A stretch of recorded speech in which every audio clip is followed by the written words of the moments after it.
What's up, 8th grade? It is Mr. Frazier. Today is Tuesday, March 24th, and this is your science lecture. Just a reminder, I'm going to try and do science every Tuesday and Thursday. Maybe not every Thursday. Sometimes we'll be reviewing for tests, or sometimes I'll get all of the recording done on Tuesday. The science lectures that I'm posting on YouTube are just supplements to your required reading. So you should be reading all of the pages that are on your parent letter and doing those section reviews. And then these videos are kind of just a way to help you add on to your, or help you understand it better.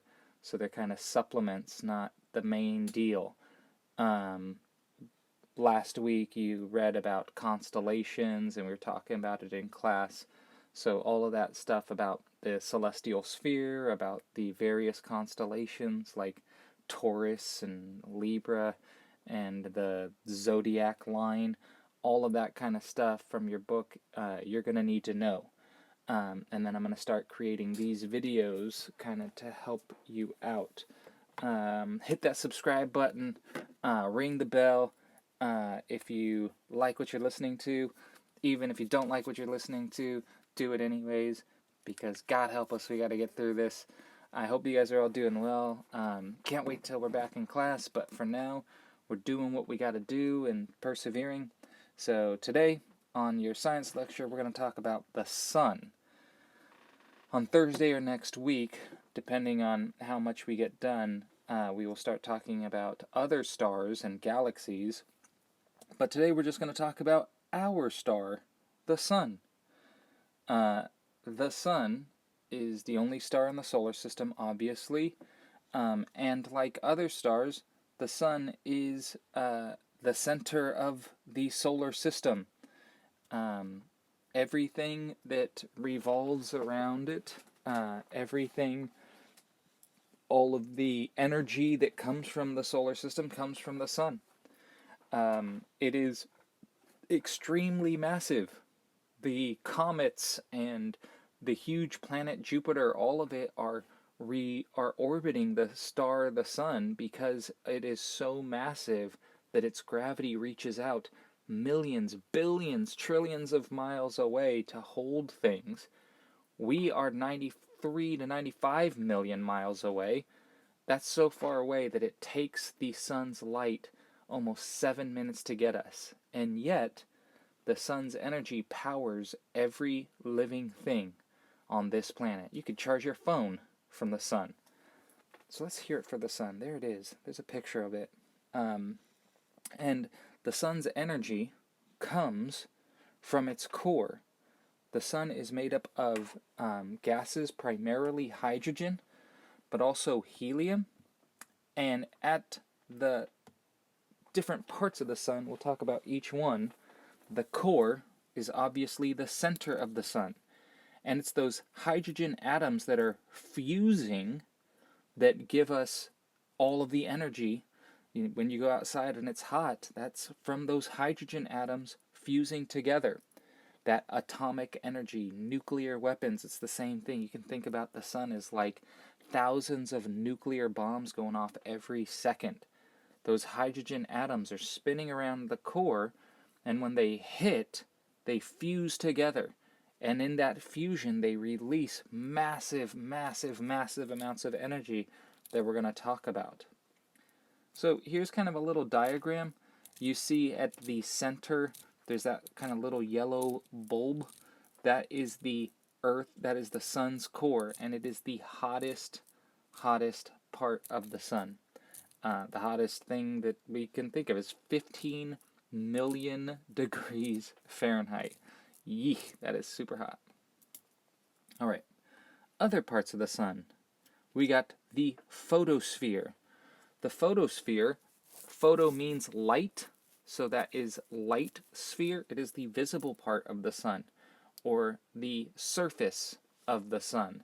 Now, because the sun is made of gas and because it is burning hot, you could not walk on the sun, even if you're Smash Mouth.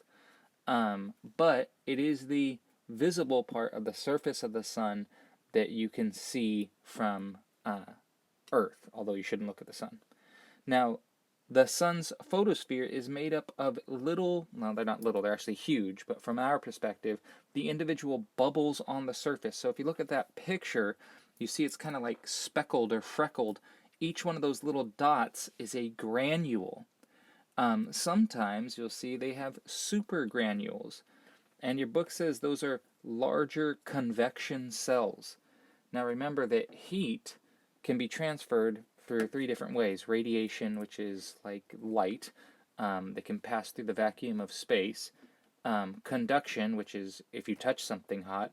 But convection is heating up air or gas or water and transferring heat that way. So the sun's core is so hot, it's heating up everything around it, and they are moving in convection bubbles. Think of it like boiling water almost if you're cooking pasta. So those supergranules are like the big bubbling, boiling water bubbles. And then the sunspots are dark patches on the Earth, on the sun's surface. It says they are cooler, but that's only relative. They're still extremely hot. But, instead of it being, 10 million degrees Fahrenheit, it'll be 5 million degrees Fahrenheit. So still very hot, but not as hot as the rest. And this picture right there, you can see those dark patches. Those are sunspots. So the sunspots look a little cooler just because the sun is so crazy hot. The photosphere is the inner layer of the sun's atmosphere. The sun does have an atmosphere. Remember, an atmosphere is a blanket of gas that surrounds an object. We have an atmosphere. Most planets, not all, but most planets have atmospheres, and the sun has an atmosphere. The inner layer is the photosphere. I think I wrote the wrong thing. Anyways, spicules are the large flame-like columns of gas. Solar flares are tremendous bursts of energy. I'm going to show you pictures of each of these things. And solar prominences are streams of gas that form a loop in the sun's atmosphere. I keep on saying Earth. Sun's atmosphere. So those are spicules. So you think of all of the heat and radiation that's coming off of the sun. The sharp spikes, spicule, spike. Those are pictures of the spicules coming off of the sun. That'd be on your test. Then you have solar flares. Now, solar flares are bursts of energy and radiation that come off the sun. And these can be so massive that they can affect us here on Earth. Over 90 million miles away, solar flares can knock out our electrical grids. They are extremely strong and powerful. Astronauts and NASA have to be on the alert for them all the time because we have astronauts living on the International Space Station. If there was a large enough solar flare while they were up there in a certain position, that could be very harmful for the men and women who live up there. So solar flares are definitely no joke, and they are just an example of how much energy, how much heat, how much radiation the sun is giving off at any moment. And then finally, we have the solar prominences. If you see, it looks kind of, in that picture on the bottom right, it looks kind of like a loop. You can always tell a solar prominence because it looks kind of curved, almost like a circle. You see that pink dot, that is what the size of the Earth would look like. So those solar prominences are so big that you could fit a number of Earths underneath them. They're huge. But the sun itself is massive. Alright, almost done. Next, speaking of the sun's atmosphere, so I accidentally in this keynote wrote photosphere twice. The inner layer, I'm so sorry to confuse you, but the inner layer of the sun's atmosphere is not the photosphere, that's the surface. It is the chromosphere. Sorry, the chromosphere. Now, there are 3 parts of the sun's atmosphere. The chromosphere, which is the closest area. then the transition region, which is the middle area, and finally the corona, which is the outermost layer of the atmosphere. And since we're going through this whole mess with the coronavirus, that maybe will maybe that'll help you remember that the corona is the outermost layer of the atmosphere. And finally, we have solar wind. Now, the solar wind are high-speed particles that are thrown off of the sun, and they are like microwaves. In fact, solar wind is so hazardous that if you were exposed to solar wind, they could cook you like a microwave. They could kill you. Now, fortunately for us, on the Earth has a magnetic field, if you remember from previous chapters, the magnetosphere, and that picture to your right is a artist drawing of the solar wind hitting the magnetosphere.